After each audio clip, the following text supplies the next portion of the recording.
Welcome to Mintel's Little Conversation podcast. Welcome to Mintel Little Conversation, where experts bring you fresh ideas and new perspectives on how consumers eat, drink, shop, groom, and think. I'm Dana Mackey, Research Director at Mintel. Today on our podcast, we're talking about the future of film. What is the outlook for movie theaters, streaming platforms? What is the transition from COVID quarantine to reemergence to recovery going to look like? Before we dive in, let's do a round of introductions. I am Rebecca McGrath. I'm Mintel Senior Media Analyst for reports in the UK. I'm John Polking. I am Mintel's Senior Gaming Analyst. I primarily cover the video game industry, but I also write about movie theaters. So here in the US, it's almost hard to get a gauge of what's happening with movie theaters because it is kind of like a patchwork reopening as it is in many industries. Some cities are doing it, are opening theaters, some states are, some are still closed down. John, can you start with the US and give us just a little bit of a status update of what's happening in our market here? Yeah, it's most states have reopened their movie theaters. I think it's at the time of this recording, it's all but 4, but that includes 2 of the biggest markets. A lot of California theaters are shut down. A lot of New York theaters are shut down. So it's a lot of the rest of the country that needs to kind of pull the weight of the industry at this point, but drive-ins have also been popping up either in a kind of pop-up setting or sometimes in a permanent setting, and the movie theaters that are opening have done a lot to reduce capacity, increase sanitation protocols, and really try to get people back in a big way and get them to feel safe to sit in a closed space for 2 hours with strangers.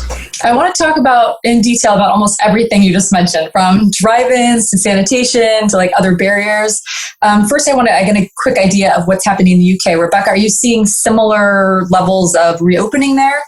Yeah, cinemas are open in the UK. They've sort of been gradually opening since July. And again, it's the same. They've introducing all the social distancing protocols and sanitation protocols. But right now in the UK, we're experiencing quite a lot of local lockdowns, which could start playing a role in sort of where cinemas are open. Currently, they're not being shut down or keeping businesses open, but that could begin to play more of a role as sort of fluctuates between different areas. So what I'm thinking right now, and correct me if I'm wrong, but I feel like it's almost a chicken or an egg thing where distributors or production companies aren't releasing their films into theaters because they want to wait until people are back in theaters, but also people don't want to go back to theaters because there's no new movies to watch. Is that still the case? Or, we've already missed like summer blockbuster season. So is that going to happen in the fall? Like what's going to come first? I think the UK box office for like Tenet and everything has actually been quite successful, really. It's quite impressive. It passed 10 million recently, which in the UK box office at this time is very impressive. So I think the appetite is there. So if the films come out, I think in the UK people are ready to go. But then again, that has, as I said, been in a time when cases have been very low in the UK. So it'll be interesting to see how films do at times when maybe there'll be sort of a rise in cases again. Oh, sorry, John. I just wanted to give a little warning to our audience. No spoilers, because I know John's already seen Tenet, so we won't go into the details of the movie. But John, what are you seeing? Because that was a real bellwether for the industry, a big release to see if people would actually go back. I don't know what the outcome was here in the US. What did you see on opening weekend? Opening weekend in the U.S., Tenet made $20 million. So I don't even know if that's good or bad. Like, is that good? If that's good or bad. No one knows.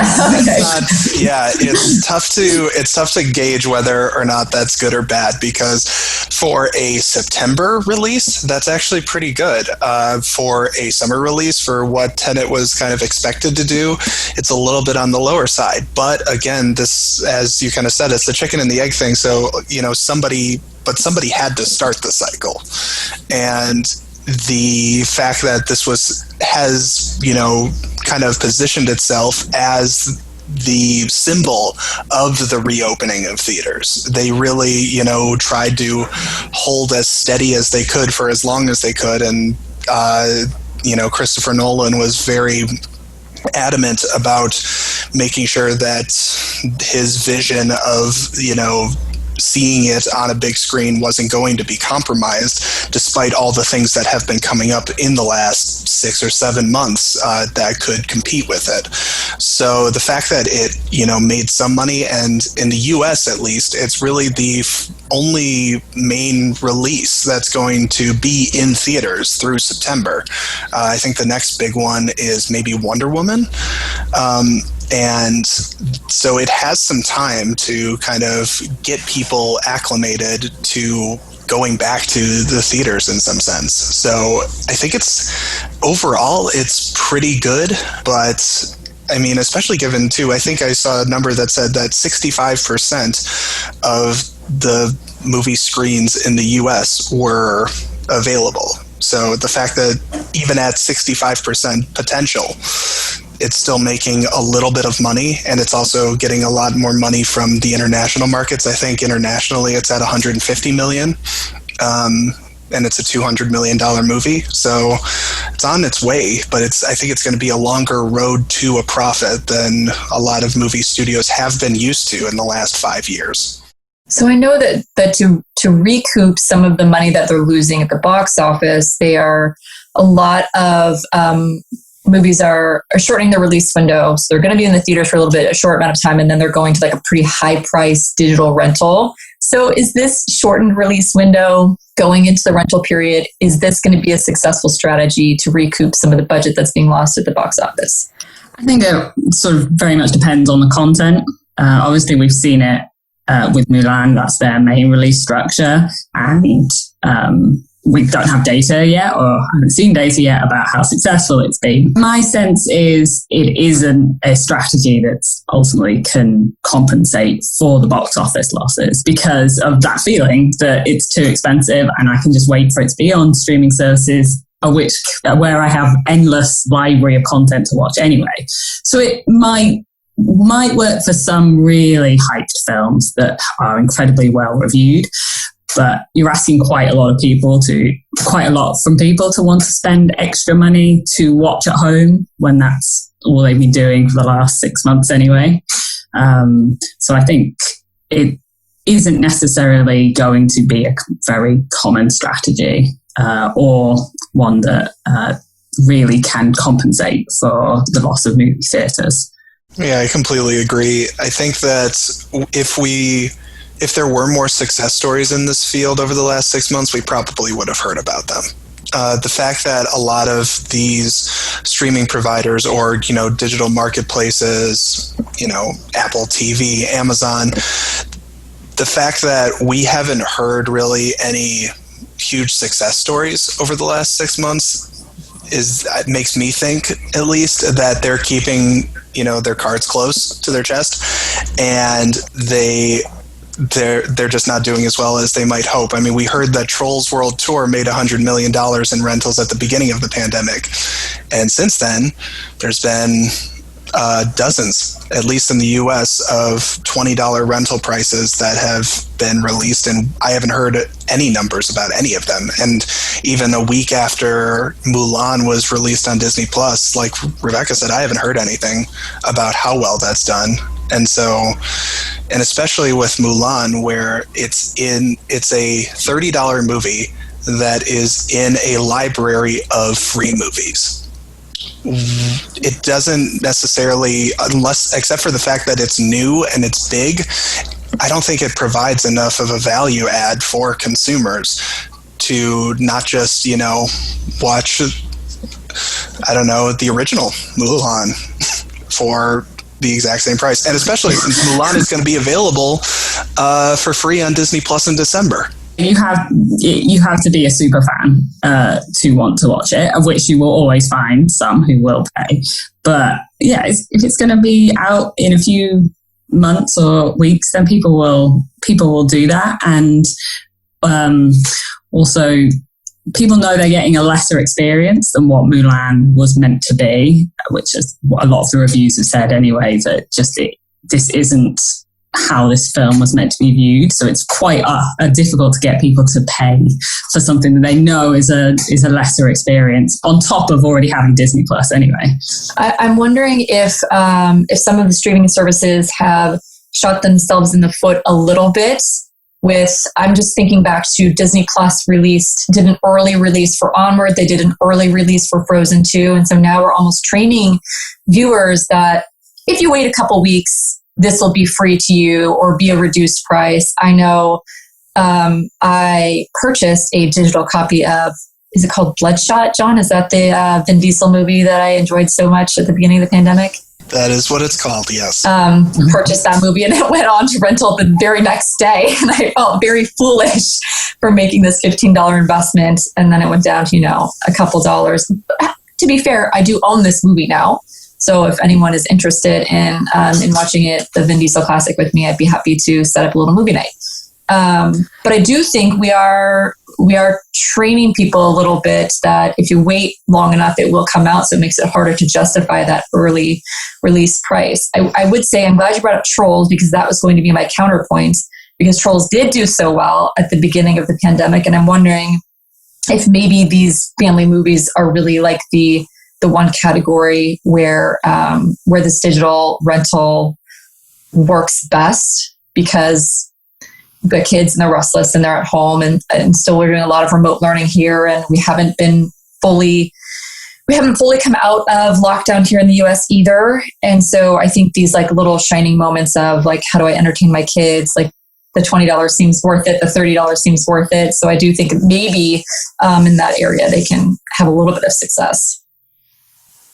And just if watching things collectively, then the price doesn't seem as significant. The whole family was going to the cinema, and you can make an event, and it's a whole sort of nice evening or daytime for you and your kids.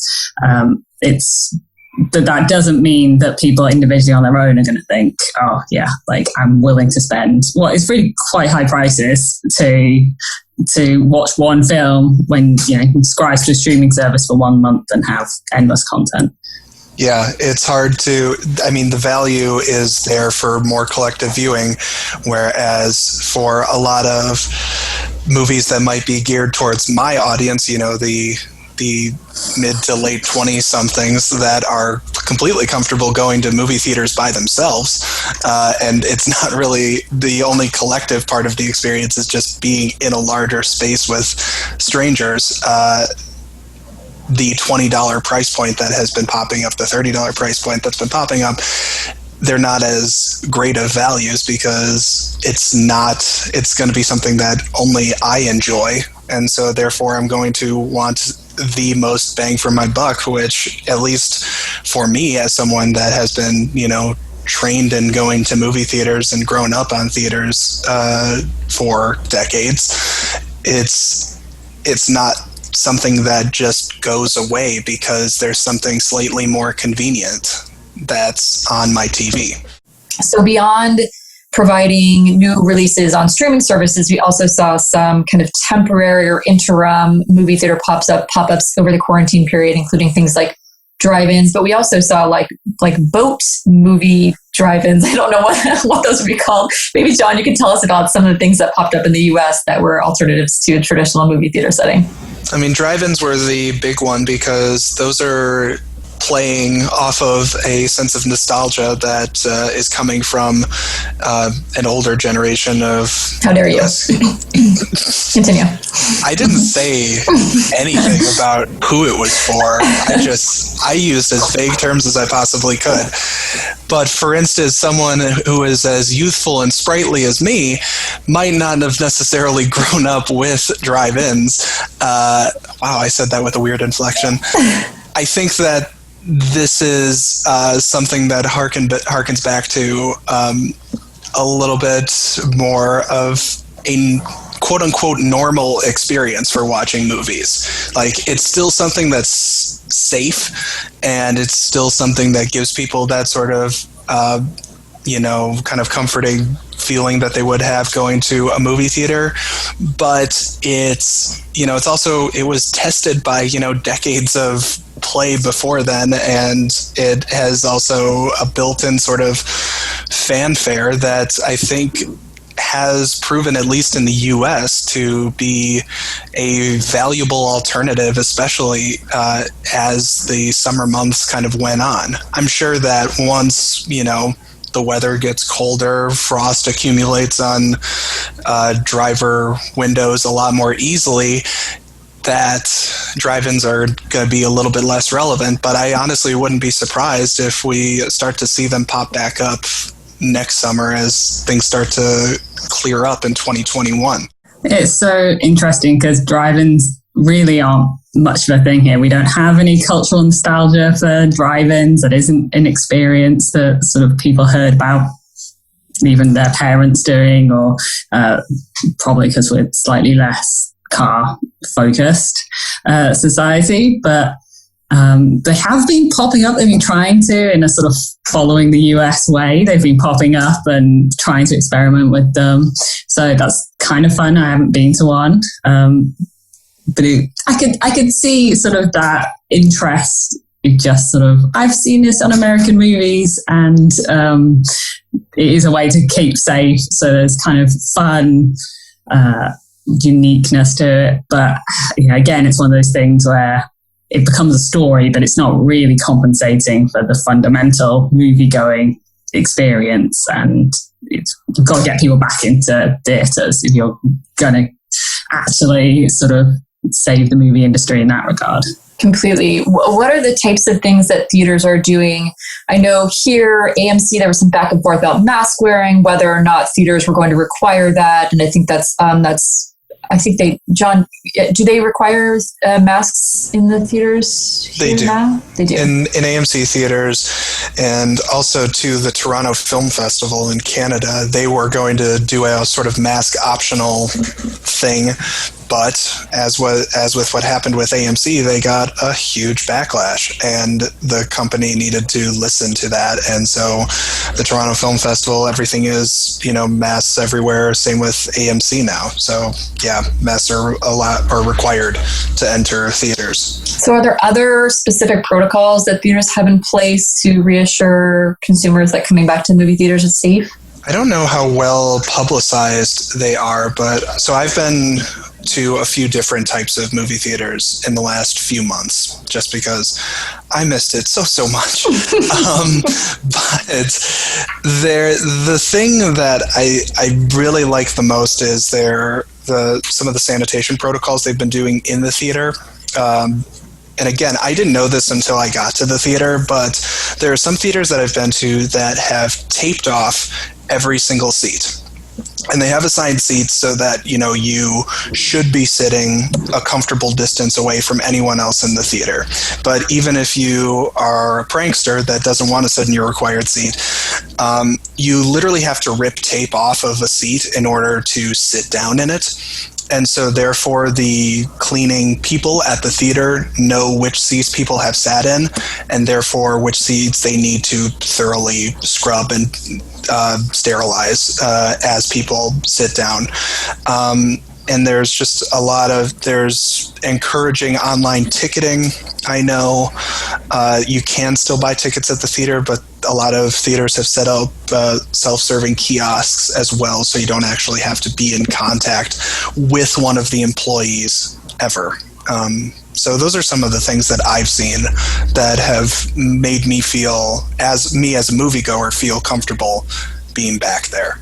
Remembering that they have every incentive in the world to make sure that people are not getting it from their movie theaters. And when you think about it on pure practical levels, I'm not a scientist, but people are going to restaurants, they're going to bars, which have less strict protocols, even though they have protocols, and way less controlled than a theatre. So it's about helping people feel that actually you can be safe as anyone can be in that environment, which I think you can convince people of, given that they're doing these other leisure activities that also carry risk. Yeah, I know that I felt, more comfortable in a movie theater than some of these restaurants or open air, leisure activities. It just depends on who's doing it and how they're doing it. And I think the more that they publicize the actions that they are taking, the more comfortable that people could potentially feel going back to this sort of way of watching. So I know just from John reading your movie theater reports over the past maybe 2 or 3 years that one of the a big push in the industry was toward concessions and dining, because that's such a good high margin revenue source for theaters. Is this going to disrupt that path toward more like premium concession offerings if people are wearing masks and maybe a little bit nervous to eat in the theater? In short, yep. I think it sums it up. Yeah, no, I mean, it's really interesting to see, again, going back to AMC, who's the largest movie theater operator in the US. They own nearly half of the screens in the US, and over the last few years, they put themselves in a lot of debt investing in dine-in options and bars in the theater and service that goes to your seat, none of which seems appealing to be a part of a movie theater experience now. And so, they had to refinance, and I think they've made some strategic moves to kind of keep themselves above water for a little bit longer. But I think that a lot of those huge investments that were made to make the movie theater experience a more premium one compared to the in-home viewing experience just aren't going to be as impactful as the main draw of the movie theaters, which is seeing a movie on a big screen.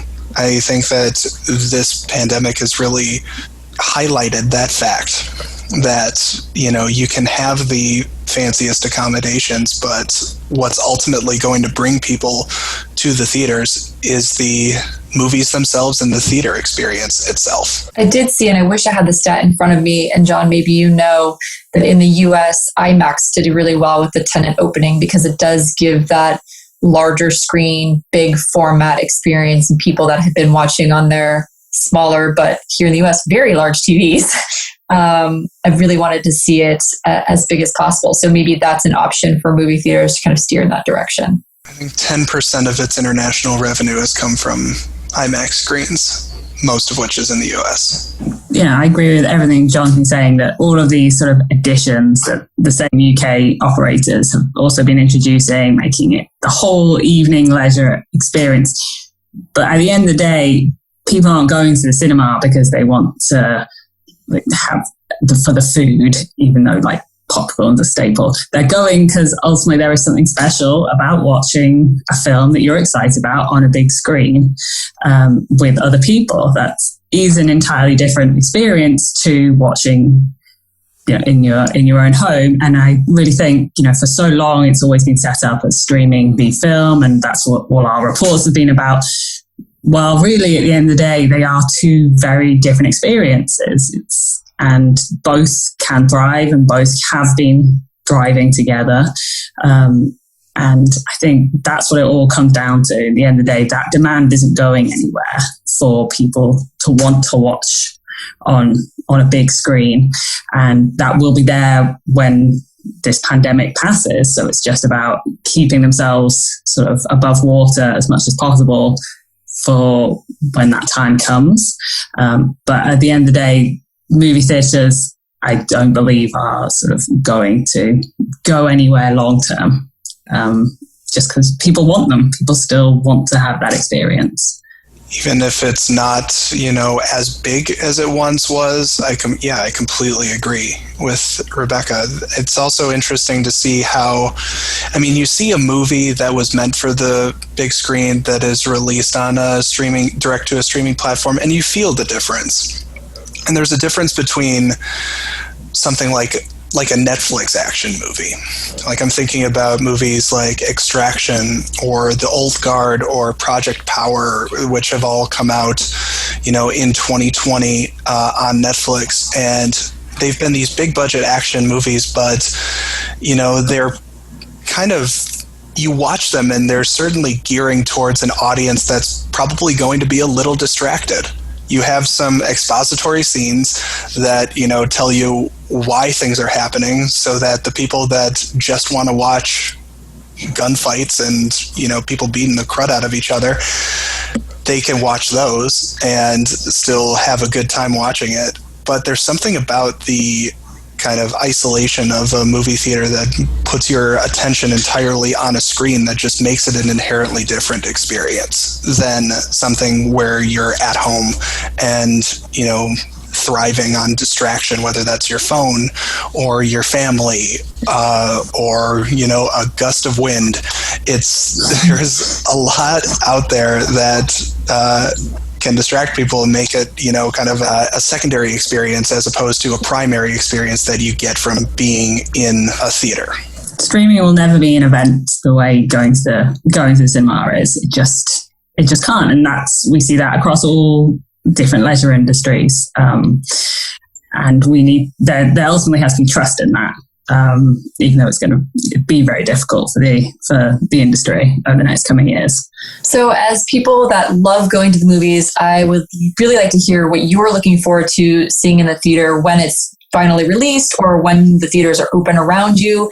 I have already outed myself as a Vin Diesel fan, so I will just say that Fast 9 is definitely on my radar as something that will get me back into the theater.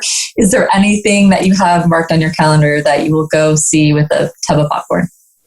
I'm excited, and we mentioned him earlier, I'm excited for In the Heights, Lin-Manuel Miranda, when that comes. Yeah. Got delayed a year, and God knows how much longer, but that's exciting. A big sort of spectacular musical. That's the perfect kind of thing that you want to see on a screen. I don't know if John's familiar with that. John? I've seen In the Heights 7 times. Oh, really? I have, yeah. And Rebecca, the last time we did a podcast about this and we talked about recommendations, you stole my recommendation then, and you just did it again. Oh, seriously? I swear to God, that's exactly what I was going to say. But for differentiation, I've already started going back to the movie theaters. I did see Tenet. I saw Bill and Ted Face the Music, which I loved so much. Tenet, I'm gonna probably see again because Does it make no sense? I'm confused. I enjoyed it, but I need to see it again. So I'm really excited. Towards the end of the year, hopefully some of these things come out. Like I'm excited about Wonder Woman. And Dune. There's a couple, I'll see anything. I love movies so much, but In the Heights would have been mine for sure. Well, at least movie theater brands can take comfort in the fact that they have 3 movie fans here chatting about their excitement to get back to the theater. So I'm sure that we are not the only people looking forward to some of the releases coming out at the end of this year and early next year.